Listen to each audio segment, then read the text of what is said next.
Merci. Bonjour. On m'avait annoncé un parcours du combattant. Je m'étais préparé à une course d'obstacles. 14 mois plus tard, je peux vous parler objectivement de mon expérience, comme d'une promenade de santé. Mon nom est Alain Pachery, j'ai 73 ans et je vais vous conter mon histoire. En préambule, je veux vous dire que je mène une vie saine. Je n'ai jamais fumé, je n'ai jamais bu d'alcool, j'ai toujours fait du sport, je suis un adepte de la médecine préventive. Je vois mon généraliste 2 fois par an qui me fait les examens nécessaires qui correspondent à l'âge que j'ai. On m'a retiré 2 cancers de la peau au stade 1 parce qu'ils avaient été pris très précocement, il y a de ça 20 ans et 10 ans. Donc je ne pensais pas être un jour confronté à un cancer grave comme celui-ci. En décembre 2016, un petit bouton derrière mon oreille, deux fois à peu près un petit bouton de moustique. On vous l'a dit, j'ai un cirque. Mon cirque il est ouvert 3 mois par an à la fin de l'année, de octobre à fin janvier. Il y a 150 personnes qui y travaillent, 50 artistes étrangers. Je fais venir des médecins parce qu'évidemment, sur une population comme celle-ci, il y a des rhumes, il y a des petites maladies qu'il faut soigner vite. Donc en décembre, on appelle un médecin pour un artiste et je lui montre mes boutons, mon petit bouton. Il me dit « oh, c'est rien ». Bon. En janvier, un autre médecin vient, je lui montre mon petit bouton, il me dit également « c'est rien ». En mars, je vois mon médecin traitant. Il me dit également, c'est rien, mais on va le surveiller. Comme c'était rien, et lorsque j'appuyais dessus, il disparaissait, je me suis dit, tiens, c'est peut-être une boule de graisse que je vais pouvoir faire partir. Et j'ai appuyé dessus régulièrement tous les jours. À partir de fin juillet, ça commence à grossir beaucoup plus rapidement. J'appelle mon médecin, j'étais en province, je n'étais pas à Paris, je l'appelle, je dis, tu sais, ça a grossi. J'aimerais bien qu'on aille voir ce que c'est. Ben, il me dit, va voir ton dermato, elle va s'en occuper. Je vais voir ma dermatologue qui me dit, je te donne quelques antibiotiques, mais tu vas aller faire un scanner. On est fin juillet, on est le 28 juillet, quelque chose comme ça. Je fais le scanner, on me fait un examen un petit peu plus important après, et on me dit, il y a un petit souci, il faudrait aller plus loin dans l'exploration. Je donne le compte-rendu à mon médecin traitant qui me dit « Écoute, on est début août, c'est pas évident, tu as un petit souci à la parotide, il y a le nerf facial qui passe dedans, le nerf de l'épaule, le nerf de l'œil, il ne faut pas te faire opérer par n'importe qui. Je connais un très bon chirurgien ORL, on prend rendez-vous, en rentrant le 4 septembre, tu vas le voir. » Et puis à partir du 15 août à peu près, ça se met à grossir tous les jours un peu plus gros. Je vais à l'hôpital de Saint-Tropez, parce qu'il faut le citer. Et là, je vais aux urgences. Il y a un ORL qui est en train d'opérer. On me dit, écoutez, attendez, quand il va sortir, on va lui demander de venir vous voir. Il oublie de venir, on le récupère près de sa voiture, au parking. Il vient, il rentre dans la pièce, il ne me dit pas bonjour. Il ne met pas de blouse blanche, il ne se désinfecte pas les... Je le dis parce que c'est important de le dénoncer. Il ne se désinfecte pas les mains et il m'appuie sur cette boule comme un malade. Évidemment, après, ça grossit encore davantage. Je rentre à Paris, j'ai rendez-vous le 4 septembre avec le chirurgien qui doit supposer m'opérer. Je rentre dans son cabinet, il me dit « Oh là là, j'ai jamais vu une parotide comme ça, je suis incapable de vous opérer. Il faut que je vous envoie ailleurs, je vais prendre rendez-vous pour vous avec le professeur Chabol à Foch. » J'ai un rendez-vous la semaine d'après, évidemment le professeur Chabol, sans faire plus d'examens poussés que ça, il comprend ce qui se passe, mais il me met à l'aise, il me dit, bon écoutez, oui, il faut vous opérer, je vous opère dans une semaine. Une semaine plus tard, c'était le 18 septembre. Et entre-temps, je fais tous les examens nécessaires. Et évidemment, il m'annonce que c'est une tumeur de la parotide. Et il m'annonce le diagnostic, donc le carcinome épidermoïde infiltrant. Je pense que ça vous parle à vous, messieurs les médecins. Moi, au départ, je ne savais pas ce que c'était. Et je dois dire que je n'ai jamais été regardé sur Internet de quoi il s'agissait. J'ai ignoré ça, ça ne m'intéressait pas, puisque c'était des mots de toute façon que je ne comprenais pas, et que c'est toujours dramatisé, je trouve, sur Internet quand on regarde quelque chose. Donc je n'ai pas été chercher, et je n'ai même pas lu les rapports qu'on me donnait. Pour moi, j'écoutais le médecin, je croyais en ce qu'il me disait, et je n'allais pas chercher plus loin. Les comptes rendus, je ne les lisais pas. Il y a aussi des mots scientifiques que vous connaissez, que moi, ne me disaient rien du tout, ce n'était pas la peine que je m'en mette plein la tête. On m'a annoncé un certain nombre d'effets secondaires, paralysie faciale éventuelle, douleur, afte, perte du goût, sécheresse de la bouche, fatigue intense, nausées, déprime. Le protocole, 13 heures d'opération, une semaine d'hôpital, alors que je devais en faire 2, mais au bout de 8 jours, le professeur Chaboll me dit « Bon, tout va bien pour vous, rentrez chez vous ». Et puis, évidemment, quand on fait du cirque, ça tombe jamais bien, un cancer. Mais c'est la plus mauvaise période pour moi, parce que je dois faire la mise en scène de mon spectacle, je dois aller en Chine pour faire le casting du spectacle qui va venir l'année suivante et répondre à un appel d'offres le plus important de toute ma carrière pour la rénovation du cirque de Shanghai. Au départ, le professeur Chaboll me dit « Oubliez votre voyage en Chine », parce que le voyage opéré le 18 septembre, mon voyage en Chine était prévu la semaine à partir du 15 octobre. Il me dit « Oubliez, je doute que vous puissiez partir ».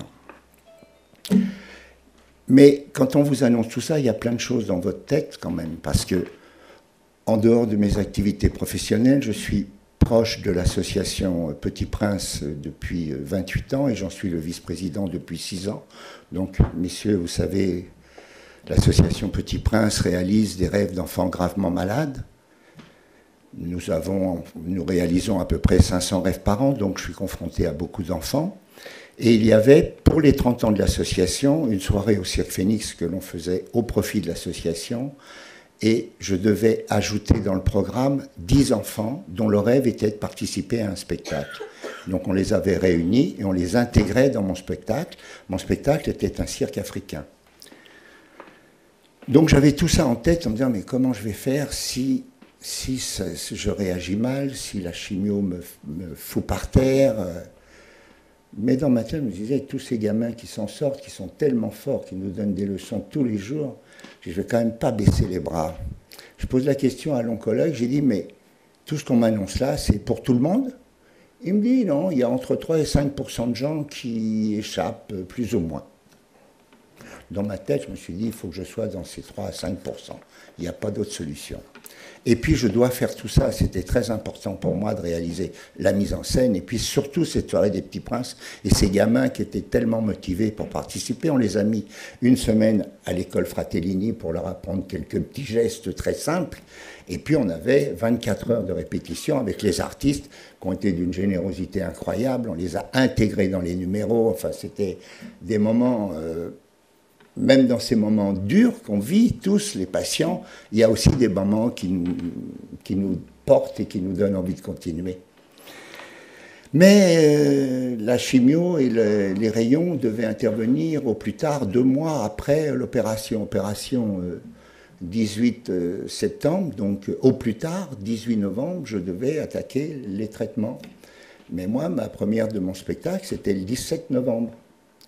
Donc ça me permettait de faire la mise en scène, ça déjà, ça m'a rassuré, mais la soirée Petit Prince, c'était le 30 novembre. Donc si je commençais et que j'étais par terre à partir du 18 novembre, c'était un problème. J'ai négocié avec le professeur Chaboll et l'oncologue, qui, bon, finalement, me trouvaient suffisamment en forme pour pouvoir attendre un petit peu plus, et on a débuté le traitement début décembre. J'ai donc pu réaliser tout ce que j'avais à faire. Le Cirque Phénix, c'est 80 représentations. Du 15 octobre au 15 février, il n'y a pas un jour de repos, c'est 12 heures de travail par jour. En 2 mois de représentation, alors je dis 3 mois parce qu'il y a à la fois le montage du chapiteau, etc., toute la presse, la communication, dont David est le directeur de la communication du Cirque Phénix, il y a tout ça à faire. Je me suis dit, on verra bien comment je serai, mais... j'avais confiance. Je me suis dit, il n'y a pas de raison. Je vois tous ces mômes-là, quand même, tout ça, ils m'ont porté, tous ces gamins, depuis 28 ans où je suis à l'association et où je vois des miracles, puisque maintenant, on a cette semaine une jeune fille qui était petite princesse à l'époque qui s'est marié, qui a 25 ans maintenant et qui vient d'avoir un bébé. Donc tout ça, c'est aussi, il faut regarder toutes les fois où ça se passe très bien. Parce que, Dieu merci, il y a beaucoup de cas où tout s'arrange. Je me suis un peu embrouillé là, je voulais vous dire tout ça, ça me paraissait un peu... Je vais reprendre le fil. Je vais reprendre le fil. Donc le protocole, après l'opération, pas de alors c'est très important, le chirurgien, quand il vient me réveiller, après les 13 heures d'opération, vous savez, votre nom, votre date de naissance, bon, tout allait bien. Ça s'est très très bien passé, me dit-il. Je vous ai tout sauvé. J'ai fait un travail formidable. Docteur, je peux vous embrasser, malgré le coma, à moitié coma. Mais, première étape gagnée. Première étape gagnée. Donc ça donne du courage aussi. Et puis, vraiment, je suis admiratif de vos métiers. Toujours l'oreille qui est là, toujours le petit mot, toujours les équipes médicales incroyables, y compris celle qui vient faire le ménage, qui vous dit un petit mot gentil. Parce que toutes ces équipes qui ont leurs propres problèmes quotidiens, je me souviens d'une infirmière qui avait 2 heures de transport le matin, 2 heures de transport le soir pour retourner chez elle. Ils ont tous leurs problèmes et malgré tout, auprès de nous, ils essaient de nous donner un petit truc comme ça de la vie quotidienne qui fait du bien à ces moments-là. Tout est important dans ces moments-là. Que dire? Évidemment, l'accompagnant est capital. Parce que quand vous êtes dans le bureau du chirurgien et qu'il vous annonce que vous avez une tumeur grave et rare, elle était T4, ma tumeur, et que la main...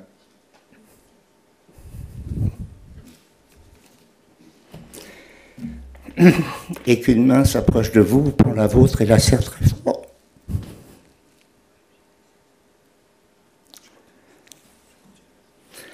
Il y a quelque chose qui se passe et on se dit, bah, on n'est pas tout seul déjà, hein, on va être 2, ça va être moins dur. On va se battre à 2. Et c'est vrai que David m'a accompagné partout, du pronostic jusqu'au pansement quotidien, de tous les examens, tous les rendez-vous. Il a bien partagé tout ça avec moi, puisque les chimios, il les faisait avec moi, on jouait au Scrabble, moi je grignotais les petites choses qu'on vous donnait à grignoter, parce que c'est souvent à l'heure du repas. Je n'ai eu aucun effet secondaire. Je sortais de la chimio, j'avais faim. On allait déjeuner au McDo, parce qu'il faut dire que l'oncologue m'avait dit, vous ne devez pas essayer de ne pas maigrir. Ah. Moi qui fais toujours un peu attention pour ne pas prendre de poids, là, j'ai l'autorisation de dévorer. Alors les desserts, les frites et tout ce que je m'interdis habituellement, j'en ai bien profité. Ce qui fait que j'ai pris 1,5 kg pendant la chimio. Donc en sortant des chimios, j'avais envie de McDo, nous allions au McDo et en rentrant à la maison, c'est David qui était malade. C'est pour vous dire à quel point on a partagé ces moments-là. Bref,